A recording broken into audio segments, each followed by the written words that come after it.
This is the 2026 Genesis GV70. This is one of my favorite cars in the mid-luxury segment because it's such a great value. But there are some major changes for 2026, and we're going to show you, and we're going to take it for a test drive. And in the end, we'll give you our pros and cons, and of course, we'll talk about the price and the long competitor list. Let's start off with the front end. The first thing you're going to notice is the LED headlights. There is a new signature light here as well. And the grille has been changed. So if you're buying the 2.5-liter engine, which we'll talk about engines in just a second, or the 3.5, you're going to see different engines based on whether you're buying the Sport Prestige or the Advanced and the different trim levels. Also, that Genesis logo is new, but they made it a little flatter. They wanted it to be more aerodynamic. There's more to this wide, low stance, mid-size luxury SUV, and the fact that they've done a lot of suspension changes. 3-valve shocks is going to give you better connection to the roadway. That's really what it's all about, because in the past, this vehicle was designed more driver-focused. Now they've made it not just that for the passengers, so that the back seat, which used to be a little bit uncomfortable, shall we say, is now even more comforting. And the first thing we're going to notice, we'll talk about this in the drive, is that you can actually feel the connection to the roadway. It is more of a German feeling handling sedan now because of this new underpinnings and the connections to the road. While we're in the front of the car, let's talk under the hood. There are 3 choices. The first one is electrified, which we'll do in a completely separate review. There's a 2.5-liter engine, which has 300 horsepower and 311 pound-feet of torque that has 22 miles a gallon in the city, 28 on the highway, and a 0 to 60 time of 5.6 seconds. They're all all-wheel drive across the complete lineup. Or what we have in our test vehicle day, which is the 3.5-liter V6 engine with 375 horsepower and 391 pound-feet of torque. All of them are backed by an 8-speed automatic transmission, and you get the Sport Plus drive mode when you get the bigger motor. 0 to 60 time is 4.6 seconds, and you can really feel the difference in that Sport Plus mode. It's maybe not something you would use every day, but there are times when you want to have a spirited drive. Standard across the lineup is a 19-inch alloy wheel, which are new this year. And I love these 2 stripes that you can see all the way around the wheel. Just really cool, very sporty, riding on Michelin primacy. However, these tires are great, and they also give a quieter ride. You can get the 21-inch. That's going to give you better handling, better performance. And you'll notice the difference in the Sport and the non-Sport will be the different color brake calipers. In this case, this is a Sport Prestige, so they're black. Otherwise, they're going to be silver. But you can see this overall wheel assembly fits in really nicely in the wheel arches. Because remember, the class that you're competing in is all sport, compact, luxury SUVs like the Porsche Macan and the BMW X3 and a lot of others we'll talk about in just a second. But when you're in that category, you have to be able to perform and not just have the looks. And Genesis has made some changes there as well. Along the profile of this vehicle, this is what really satisfies the look of a sporty-looking compact luxury SUV, and that's because it has that sport back look. What this vehicle offers, as does many of the competitors, is privacy glass in the second row. They've also got insulated glass. So what you're getting is a quieter ride all the way around. Again, part of that has to do with the connection to the roadway, the suspension, the dampening, but they've added even more, so this is a quieter ride. It does not offer soft closed doors, but it still sounds like quality. And that's the same sound you get when you're closing the door of any luxury SUV. The second row does have some interesting features, and we'll talk about that when we get to the inside of the car in a second, but that does include screens. So it gives you additional security, additional privacy in the second row. They are manual screens, but I'll tell you what, if you got a child in the back seat or you want privacy for whatever reason, you can put that in the comments below. That will be something that you will definitely want. There are 4 different trim levels for the 2.5-liter engine, but there are 2 trim levels for the 3.5. So we're driving the Sport Prestige, which is the top of the line. Now, how do you tell the difference? Easy. Look at the tailpipes. If they're chrome around the outside, it's Sport Prestige. If they're hidden and they match in with the vehicle, well, then you're looking at an advanced package or one of the lower trim packages. So if you want to stand out, this definitely does that. Coming around to the back, you've also got the 2 LED taillights that now match the front. They had made some changes in the previous generation. Now you're seeing something that matches that front with that 2 stripes, which is what Genesis is all known about. GV70, all-wheel drive, as all of them are, 3.5-liter.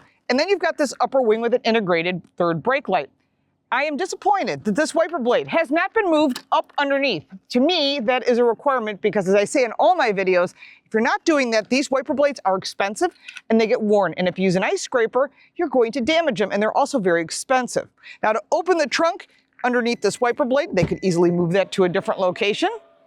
You now have 25.9 cubic feet of storage. Fold down those seats and you're at 59 cubic feet of storage.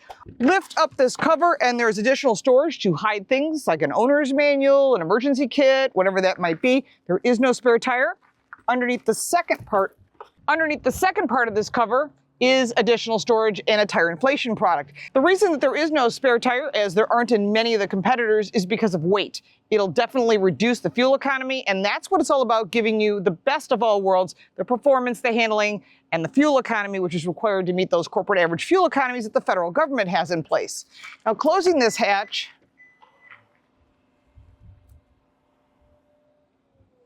you can see that there are some major changes, but the driveline is the same. But let's take a look at the inside. There's some new technology, and then we're going to take it for a test drive.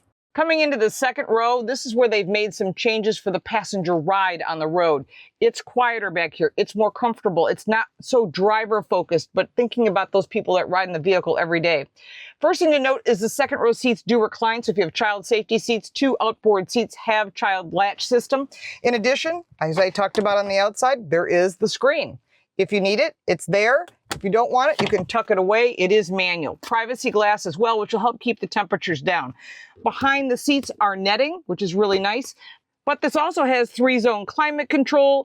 And if there's somebody that's in the passenger seat, maybe they need some extra room, well, just press this button and you can adjust accordingly. And that's a feature that Hyundai and Genesis both offer. This is the luxury line for Genesis. Underneath the 3-zone climate control, which includes heated seats for the second row, which is standard, is 2 USB-C charge ports, as well as a regular power outlet. There's quite a bit more room, and there's also audio system back here, that carbon detail, as well as the ambient lighting, which is completely customizable this year. Another big improvement. Little details that make a difference. It's also important to note this gigantic glass roof comes all the way back to just about where your head is on the second row, so you can get a whole feel for the outside, or you can close it. That's your choice. Between the seats is 2 built-in cup holders, which is really nice. These seats do fold down 60-40, so if you don't want all the seats folded down, you can fold down just one side or the other. Also great when you got to bring a lot of stuff with you. And these are some of the features that I think are really, really nice that they've thought about who's back here and what their needs are. That's not necessarily true with all the competitors. The first thing you're going to notice is this head-up display with navigation built in. Everything's right here. It's large and it's got tons of detail, which is what you need when you're driving, so you're not looking away from the road. I'll turn right onto Magnolia Parkway. And it interrupts, and you keep your hands on the wheel, which is fine. You'll notice that everything has pretty much stayed the same, except for we've got some upgrades to the quality of the graphics. They're super fast, they're really crystal clear, and of course that includes that backup camera, which is an around view camera, which is quite spectacular. And you got Apple CarPlay, Android Auto, of course satellite radio, and all your connectivity, Bluetooth as well. One of the things that I like is they've done some redesign. Besides having all of your climate controls here, you got 3-stage heated, 3-stage ventilated, you got a heated steering wheel and massaging seat, but only for the driver. Al, you deserve massaging seats. I know, I would love it. Come on! So I'm riding with Al Vasquez again. You can find him at alvazqueztv. He's the #1 Spanish YouTuber and does some really great content. I think this is fantastic improvement over the previous generation. Not that there's a lot of changes, but it's enough that you can tell. It is, very much so, and I really like this car. Yeah. I would buy it. I would too. I wish if it had a diesel in it, it would be in my garage. That's another story. But I think you notice right away you get in the flat bottom steering wheel. It's all leather. Now you can get leatherette if you don't want real leather. You can get real leather, or you can get Napa leather, which is a premium trim level, and these beautiful sport seats. And there is a blue interior with orange seat belts and orange stitching that I think is very sexy. Depends what color the exterior is. We're driving a red car with a red interior. It's a bit too much red for me. I think I'd want like a gray or a cream or black or something. I don't know. The red for me personally is too much. I know red interiors are very hot right now. Safety is standard on this all the way across the lineup. There is no up purchase for safety like there is in a lot of the German cars where you buy a base package. Oh, you want that extra? You want forward collision warning? There's no blind spot cameras. Only Genesis and Hyundai and Kia offer that. And what you're gaining is the ability not to curb your wheels or hit something or someone. And those are all safety features. And that's why it's all standard, which I think should be anyhow across the board. Rear cross traffic alert. Literally all the safety features come with this vehicle, and you don't have to up purchase for that. The only thing you're gonna choose is your interior, exterior color, and your wheels. Other than that, you're getting it all. You're getting all this technology. You're getting this interface for the multimedia interface, really easy to use. And my favorite button, hit the auto off, which is to the left of the driver modes. Now let's talk about drive modes, my favorite. First thing I want to do is shut off this lane centering because it drives me crazy. I know some people like it. For me, it's just too much. Too much nannies. There's not a lot of nannies, and you can shut them all off if you wish. You can go into the settings, very easy to shut off. Now, drive modes come Eco, Comfort, Sport, and Sport Plus. Now, that's nice. You can get in trouble in this, and you wouldn't use that every single day. I think you're more likely to use Sport or Comfort every day. Sport Plus sounds good. I love it. And it handles better, and it does change everything. Part of the improvements is the suspension, is the valving and the shocks, the way the car is set in the stance, and the wheels, which are 19-inch standard, 21-inch for the Sport Prestige, which is in our test vehicle. And you can tell there's a difference immediately. Just pulling out of the parking lot, you can see that it's a stiffer, tighter, more German feeling suspension that is always top of the line. You also note the aluminum trim, the alloy trim around the pedals, really, really nice enhancement. They've enhanced the voice recognition as well and improved all the materials, not just the metals.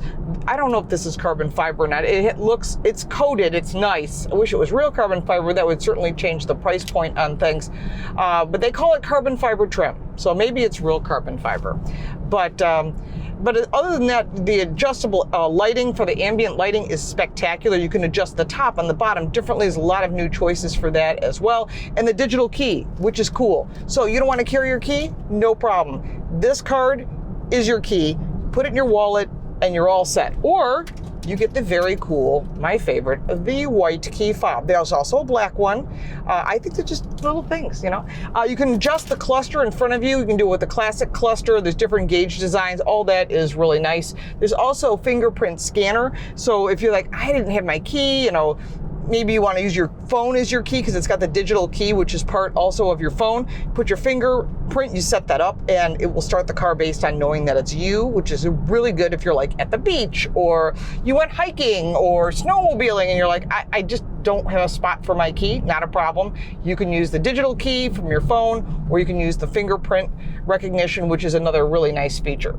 This vehicle is built in the USA. Not all the components are from the US, but it is built in Kentucky. You're going to see a lot more production coming across from Genesis and Hyundai. They have a metal plant that they're building here that's going to be in Louisiana. So they really understand building it here in America for the American audience or the North American audience is super smart and a big plus. Genesis has only been around the US in general for 5 years. And they've sold over 1 million cars. And just last year, they sold over 75,000 of these GV70s.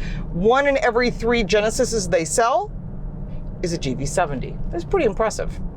One of the improvements is the highway body motion control, and that controls a vehicle when you're on the highway, you're at high speeds and you get those crosswinds. It'll help you better control of the vehicle. That is certainly not true when it comes to a lot of the competitors. And again, from the top and the title of this video, is this vehicle better than a BMW X3? Well, it certainly is a better value. And when you check with your insurance agent, I think it's going to cost a lot less as well. But it's important that you test drive all the competitors. We'll talk about that in a second. And then check with your insurance agent to find out what fits right for you. And again, big change here, but there's going to be more changes coming down the road and more product coming down the road for Genesis. They've told us they've got a Magma line, which is a performance line, which we're very excited to see, and a race team, which is very cool. They're running on WEC. And then in addition to that, we were told there's going to be more product, but they wouldn't tell us what. Not yet. I think it's going to be good. I'd love to see a GV90. That would be like the G90, but in an SUV. It'd be a full-size through-row SUV. I think they could sell a lot of those. We'll sell a lot of those. Oh, for sure. A lot of stuff coming out from Genesis and the Hyundai line, and we'll be watching and, of course, giving you reports on that on Car Smarts for all of our car reviews. Car Coach Reports will have all the news. Now, let's take a look at my pros and cons list, the competitors, and, of course, the most important part, the price.